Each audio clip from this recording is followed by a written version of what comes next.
Uz najavljeno kresanje svih subvencija koje će pogoditi poljoprivrednike i više od milijardu kuna duga koje je ministarstvo ostalo nakon mandata Petra Čobankovića, u Ministarstvu poljoprivrede morat će se zasukati rukavi.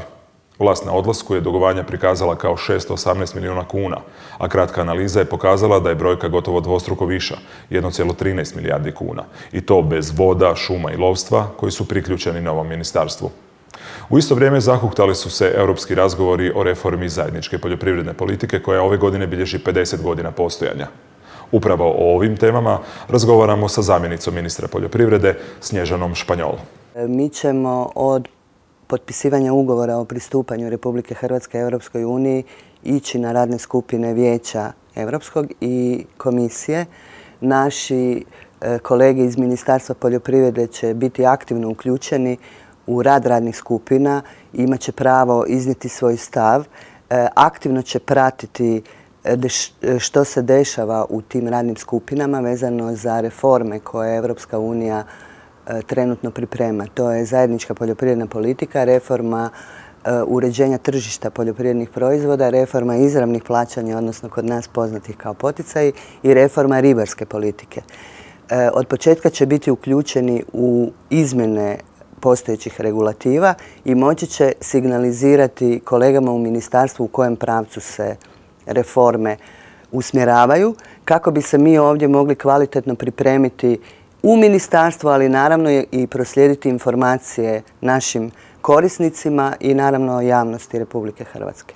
Očekivali smo jedan iskreni i otvoreni odnos. Znači da ono što je napravljeno se kao takvo i prezentira i da u jednoj tolerantnoj atmosferi preuzmemo vlast i da od početka znamo kakvo je stanje. Međutim, to se nije dogodilo i mi sad zapravo mjesec dana, mislim i još narednih 2 do 3 tjedna ćemo gubiti energiju na analiziranje nečega što je trebalo biti prezentirano još u 12. mjesecu. Umjesto da radimo reforme i radimo ono što nam je bio program i što nam je bio plan. Možda i zato ovakav interes i poljoprivrednih proizvođača da podhitno nešto napravimo vezano za poticaje i vezano za stvari koje su ostale. Ali evo, u narednih 2 do 3 tjedna nadam se da ćemo završiti analizu, kao što je gospodin ministar danas rekao, i Državni ured za reviziju je ovdje, i svešćemo te dugove što je prije moguće na prepoznatljivu sumu i krenuti onda dalje. Mi ćemo se kao resorno ministarstvo truditi zadržati razinu poticaja kakva je bila u prošloj godini, na način da ćemo reorganizacijom i restrukturiranjem ministarstva i drugih pratećih institucija kao što su Agencija za poljoprivredno zemljište, Agencija za plaćanje, Hrvatska poljoprivredna agencija i ostali niz institucija, pokušati smanjiti maksimalno troškove vezane za taj, da tako kažem, hladni pogon, kako bi se na kraju zadržala razina poticaja na prošloj godini. Ali naravno vezano za program vlade na štednju i racionalno korištenje ne možemo obećavati povećanja, ne možemo obećavati ljudima ono iza čega ne možemo stajati. Ono što je naš prioritet i naša strategija je da uz postojeće inspekcije koje djeluju se kontrola spusti na razinu drugih institucija, njihovim angažiranjem. Do sada su te institucije imale dosta pasivnu ulogu, da tako kažem, a veliki su korisnici proračunskih sredstava.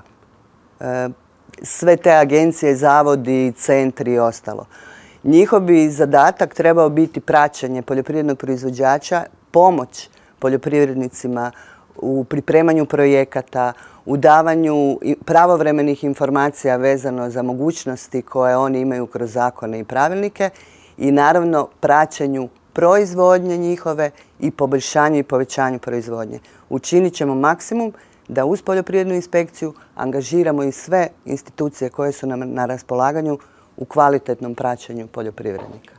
Sukladno Zakonu o poljoprivrednom zemljištu koji je važio do 31.12.2011. godine, jedinice lokalne samouprave su trebale na temelju odobrenih programa raspolaganja ući u raspolaganje poljoprivrednim zemljištem. Znači, dati to zemljište bilo putem zakupa, koncesije, bilo kojim oblikom u gospodarenje poljoprivrednim proizvođačima. Određeni broj jedinica to nije napravio i ministarstvo, odnosno Agencija za zemljište će preuzeti sad taj posao sa ciljem maksimalnog ubrzanja tog procesa, da se svo poljoprivredno zemljište stavi na raspolaganje poljoprivrednim proizvođačima kako bi se sukladno Ustavu poljoprivredno zemljište stavilo u funkciju u kojoj to je, a to je funkcija poljoprivredne proizvodnje. Sam model da se poljoprivredno zemljište daje u dugogodišnji zakup, u koncesiju i da nema prodaje, mislim da dovoljno govori o tome.